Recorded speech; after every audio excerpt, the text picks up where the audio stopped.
Comme tous les mercredis, à la prison haute sécurité de Kamishli, c'est jour de parloir. Ici, ne sont emprisonnés que des djihadistes de Daesh. 650 membres de l'État islamique, pour beaucoup des Syriens, capturés pour la plupart par les forces arabo-kurdes et FDS lors des batailles de Deir ez-Zor et de Raqqa. Quelques minutes de conversation qui les relient chaque semaine au monde extérieur. Une existence qui désormais ne tient qu'à ce fil.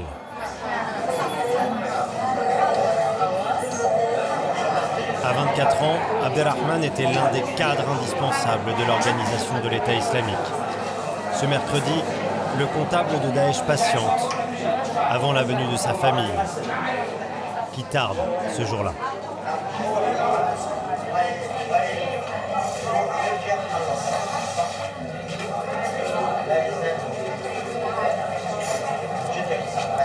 Se voir sans s'entendre.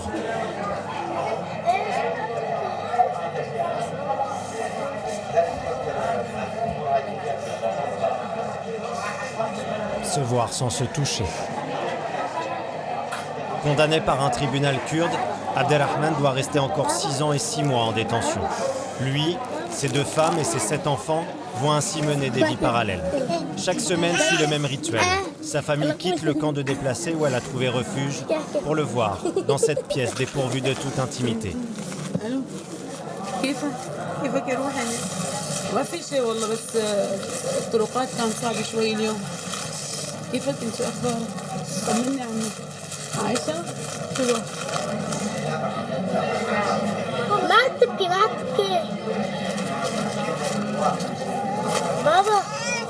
بابا ما تبكي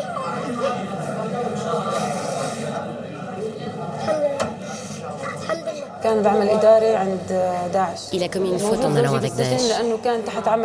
Il a intégré Daesh car on était pauvre et rejoindre Daesh nous permettait de mieux vivre. Il l'a fait pour ses enfants. À 90%, il l'a fait pour ses enfants. Mais au moment des premiers bombardements, il a décidé de fuir. Il a fui Daesh pour ne plus avoir affaire à eux, pour en finir.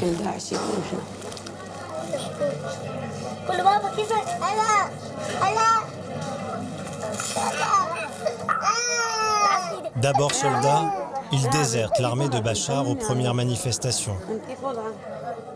Vous savez, après les manifestations contre le régime de Bachar, beaucoup de gens se sont radicalisés dans la prison. Quand vous voyez les morts là-bas, c'est normal de devenir salafiste, wahhabite ou djihadiste. Et il y a la torture, qui ne vous laisse pas indemne. Cette violence devait faire de nous des monstres. Abderrahman n'est pas un djihadiste comme les autres. C'était un élément clé de Daesh pour son fonctionnement à Raqqa. De l'eau à la nourriture, jusqu'aux matériaux de construction, il gérait l'approvisionnement pour 100 000 personnes. Il fut des tout débuts de l'État islamique en Syrie, bien avant la proclamation du califat. À la fin, Abderrahman occupait le poste convoité de responsable logistique. Daesh fera sa richesse autant que sa perte. Bien sûr que j'étais avec Daesh. Je les aimais beaucoup. Et aussi, ils m'aimaient bien. Les personnes à qui j'avais affaire, ça se passait très bien. Bien sûr, j'ai reçu beaucoup d'argent de leur part. C'est ça qui me tenait. J'ai eu entre 300 et 500 $. J'ai commencé à économiser. Mais je me disais que je ne pouvais pas rester que pour l'argent. Je gagnais bien, mais la situation m'échappait. À cause de l'oppression, de leurs exactions, j'ai voulu partir. Mais j'ai dû rester car ils m'ont empêché de partir. Ils m'ont retenu. Son idylle avec Daesh va s'interrompre, selon lui, au moment de l'afflux par milliers de combattants étrangers. Ils ont commencé à me traiter différemment, car j'étais pas assez radical. Et j'ai commencé à les détester. À les détester énormément. Je ne les ai pas rejoints pour ça. Je les ai rejoints pour la religion car ils étaient censés faire la charia, mettre en avant la justice. Mais il n'y avait rien de tout cela. Ils ont métamorphosé les gens. Mais ça allait trop loin. Ils ont fait trop d'erreurs. Je les ai alors détestés. Je suis passé de l'amour à la haine.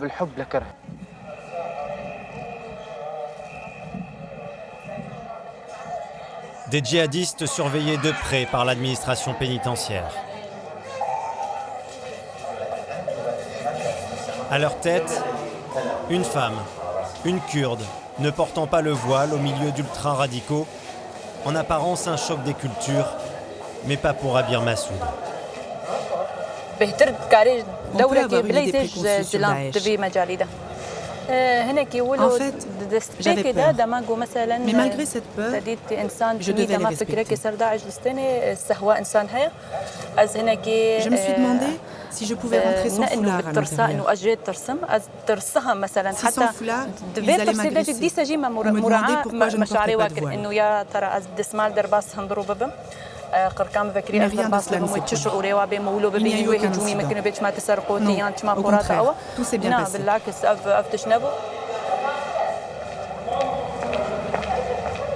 Au cours de ces 2 jours d'immersion, nous aurons l'interdiction de filmer la façade, ses couloirs, ses cellules. Tout ce qui ressemble à un univers très carcéral. Tout d'abord, nous serons invités à un entretien avec la directrice.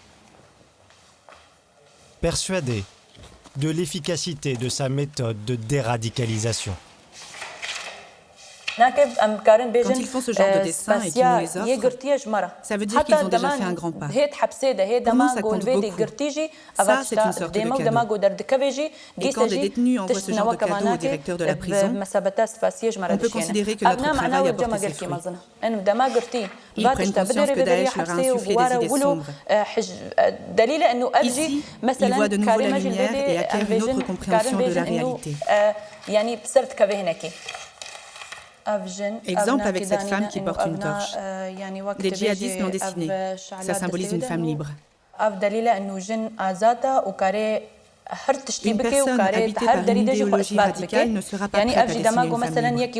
Ça montre que notre entreprise de rééducation porte ses fruits. Des prisonniers djihadistes dessinant des femmes non voilées, progressistes et kurdes. La scène pourrait prêter à sourire. Mais la déradicalisation en terre kurde ne s'arrête pas là. La direction tient à nous faire une visite guidée dans un endroit pour le moins singulier. Ici, c'est l'aigle des services de sûreté kurdes de Rojava. Ces 2 branches symbolisent la paix.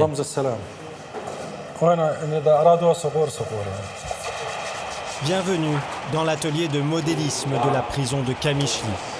Ici, on forme ces anciens djihadistes au métier de décorateur d'intérieur ou de peintre en bâtiment.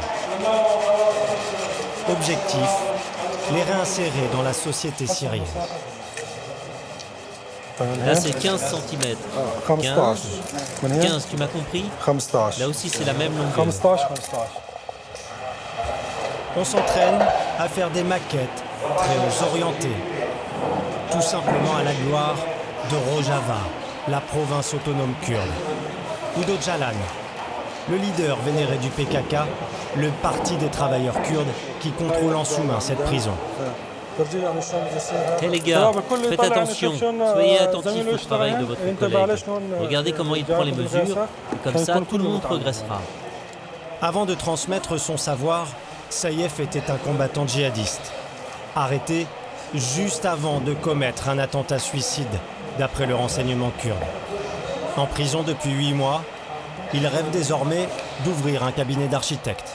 Je m'inspire de mon vécu pour faire ces modèles.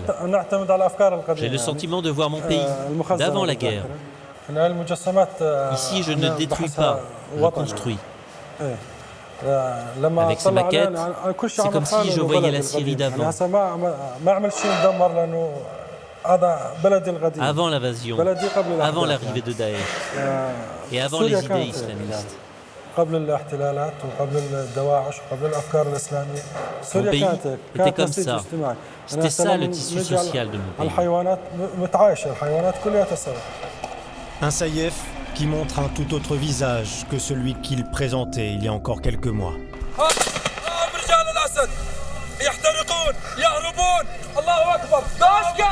3 ans plus tôt, Saïef et ses hommes combattaient les forces du régime de Bachar. avec rage et conviction. Un parcours à l'image de la complexité du conflit syrien.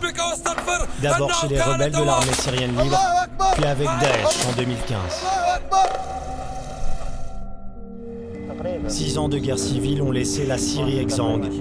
Une grande partie des infrastructures est à terre.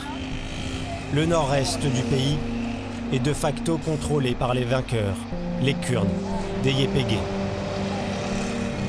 Ils en administrent les villes, s'imposent comme les garants de la sécurité dans les cités récupérées à l'État islamique, dont les quelques symboles qui restent sont piétinés.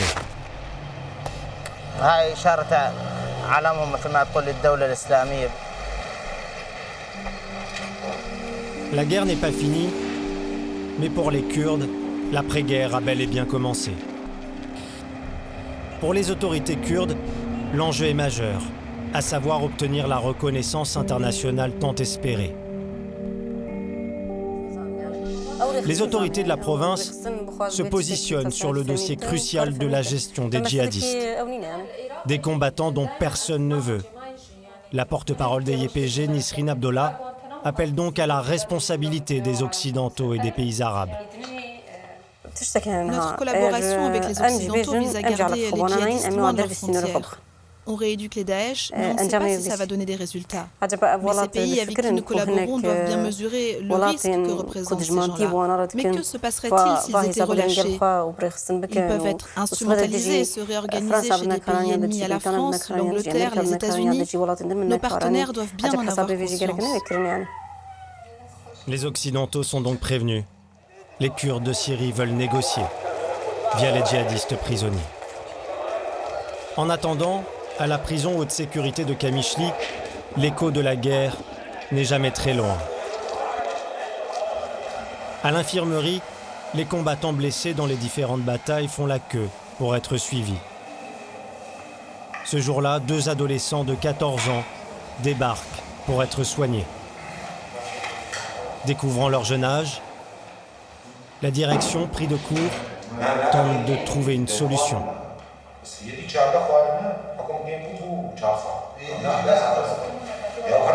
Mahmoud, essaye de trouver des traces de ta famille pour qu'on entre en contact avec eux. Enrôlés de force il y a 6 mois, les 2 adolescents combattaient avec Daesh il y a encore quelques semaines. L'un des 2 a perdu une jambe dans une frappe aérienne à Deir ez-Zor. Le co-directeur de la prison cherche à comprendre comment ils se sont retrouvés à servir de chair à canon à l'organisation de l'État islamique.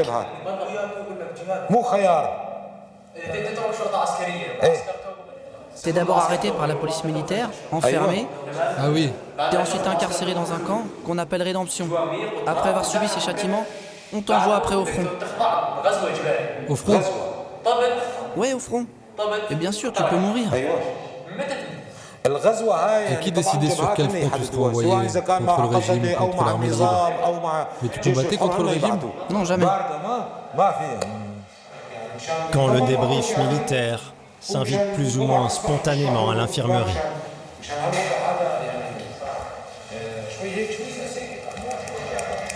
Au salon de coiffure de la prison, on préfère plutôt se taire ou s'en tenir au strict minimum. Le barbier est lui-même un détenu, 10 mois déjà à vivre derrière les barreaux. Je te coupe par là aussi? Oui. Avant de s'improviser coiffeur, Talha était couturier à Raqqa. C'était en fait une couverture pour des activités bien moins nobles.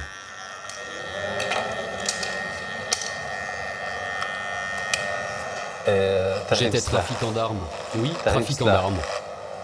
Notre village natal était à la frontière avec la Turquie. Notre métier, c'était la vente d'armes. Jamais dans l'entretien, Talha ne reconnaîtra la moindre vente d'armes à Daesh. Je n'étais pas avec Daesh. Je ne suis pas Daesh. Vous n'y étiez pas? Non. Pourquoi êtes-vous là alors? Je te l'ai dit, je suis vendeur d'armes. Tu vendais des armes pour qui? J'achetais des armes et je les vendais. À qui? Je les vendais en Turquie, à des marchands. De la Syrie à la Turquie? Oui. Trafiquer des armes de la Syrie à la Turquie, un déni de réalité pour les autorités kurdes. Elles assurent pourtant avoir la preuve de sa collaboration avec Daesh. Pour cela, il sera condamné à une peine de prison de 6 ans ferme. Pour autant, pas question de s'appesantir sur ses conditions d'incarcération. Est-ce que je coupe encore par là? Ça va pour vous? Très bien. Le gel, c'est mieux ici. Est-ce que je fais les pattes? Oui. De l'époque où Daesh régnait en maître, Talha va nous livrer un témoignage dérangeant des exactions commises à Raqqa, l'ex-capitale syrienne du califat. Ils ont ramené un de leurs membres. Il était habillé comme eux, barbu. Ils nous ont dit qu'il s'agissait d'un traître, d'un espion. C'était pourtant un des leurs, un homme de Daesh. Ils l'ont ramené. Ils ont attaché sa tête sur le billot. Ils lui ont enlevé sa chemise et sa tenue pakistanaise. Puis l'un d'eux a pris une hache et l'a frappé au cou. Mais le bourreau a dû s'y reprendre à 2 fois pour le décapiter. Ils ont dit que c'était ainsi qu'il fallait punir les traîtres. Ils criaient de joie. Et jamais il ne condamnera ces exactions. Talha retournera à ses tondeuses sous le regard d'Abdullah Öcalan, le leader vénéré des Kurdes, jamais très loin dans cette prison haute sécurité. Ici, c'est les Assayish, la sûreté kurde, qui surveille de près ces centaines de djihadistes. Objectif, montrer que ce centre est tout sauf Guantanamo. Quoi de mieux alors qu'une partie de volley-ball où s'invite, comme par hasard, le chef de la sécurité, Rezan Ibrahim. Pas d'armes, ni de matraque. Pendant ce tournage, lui et ses hommes veilleront à chaque instant à donner une image de gentils organisateurs. Des vainqueurs qui ne se font pas prier pour attaquer. Tout est bon pour marquer un point face à un ex-djihadiste. Comment je le sens? Je sens qu'on peut les aider avec eux. On arrive à tisser un lien humain avec eux. Et nous sommes heureux. Car à la fois ce sont nos ennemis, mais on croit au fait de pouvoir les ramener dans le droit chemin. On peut les réintégrer dans la communauté. Je dis au monde, aux Occidentaux, arrêtez de parler.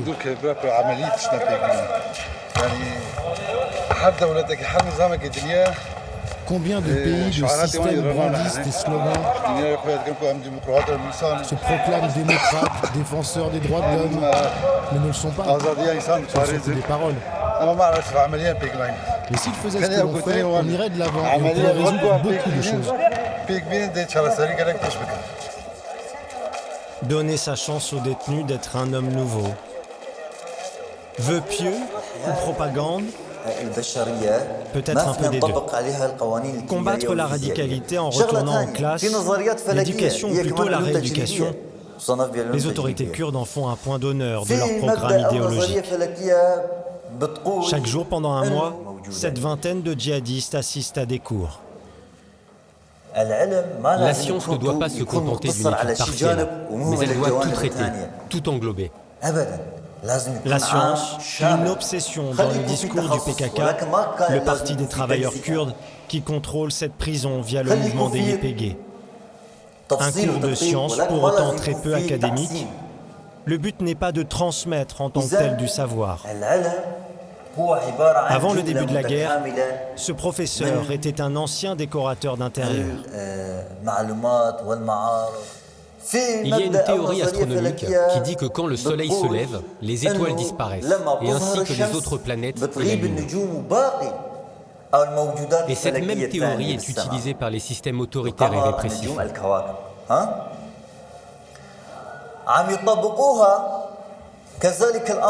Le pouvoir agit comme un soleil qui domine sa population. Alors le peuple, comme la Lune, n'a pas droit au chapitre, et il est rendu invisible par le pouvoir.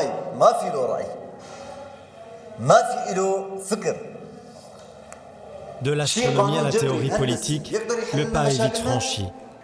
La science est quelque peu laissée de côté. Le cours s'engage alors sur un chemin très politique. Comme Socrate, comme notre prophète Mohammed, que la paix et la prière soient sur lui. Comme Öcalan, ils ont demandé à ce qu'on suive le chemin des connaissances et de l'apprentissage.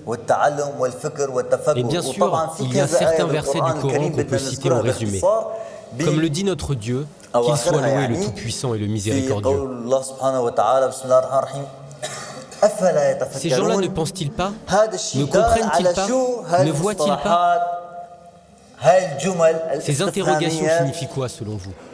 Cela montre que Dieu nous incite à voir, à réfléchir, à apprendre.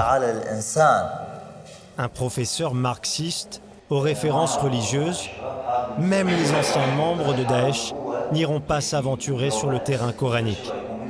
Une stratégie pourtant pleinement assumée par l'enseignant Koshir Massoud. Je suis convaincu de l'importance de cette entreprise de rééducation. L'homme a des yeux et un cerveau, et c'est par la connaissance qu'il doit qu'il trouve son chemin. Car sans la science, l'homme est aveugle. Et bien sûr, l'accès à la connaissance ne peut s'envisager que par la science et l'éducation.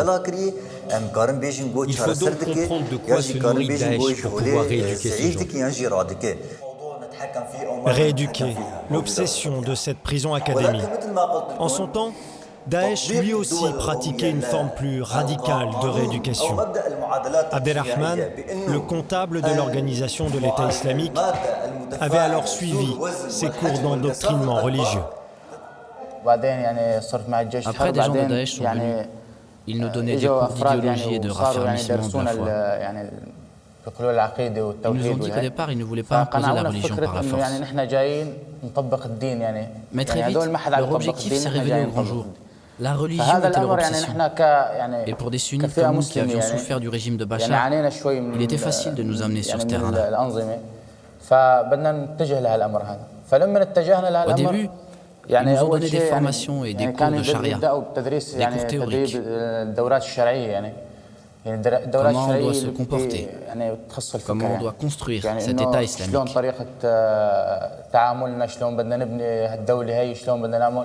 Après, la théorie a disparu.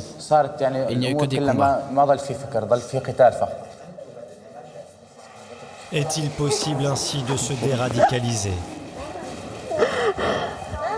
En tout cas, les autorités kurdes iront loin dans la promotion d'une prison prétendument à visage humain. Elles iront même jusqu'à mettre en scène ces embrassades familiales, autorisées exceptionnellement à l'occasion de notre présence.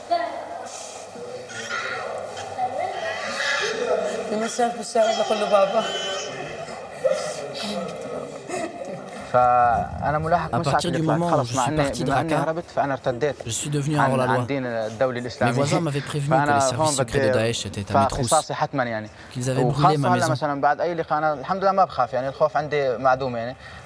À partir de ce moment, la peur a fait irruption dans ma vie. Et elle ne me quitte plus. Mais je ne suis plus avec Daesh. J'ai changé.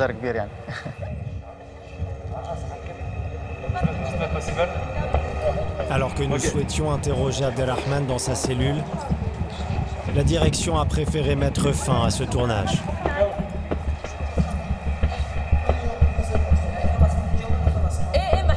Nous avons bien tenté de négocier, mais les portes se sont alors soudainement refermées. Tout le monde s'est alors rappelé que nous étions bel et bien dans une prison.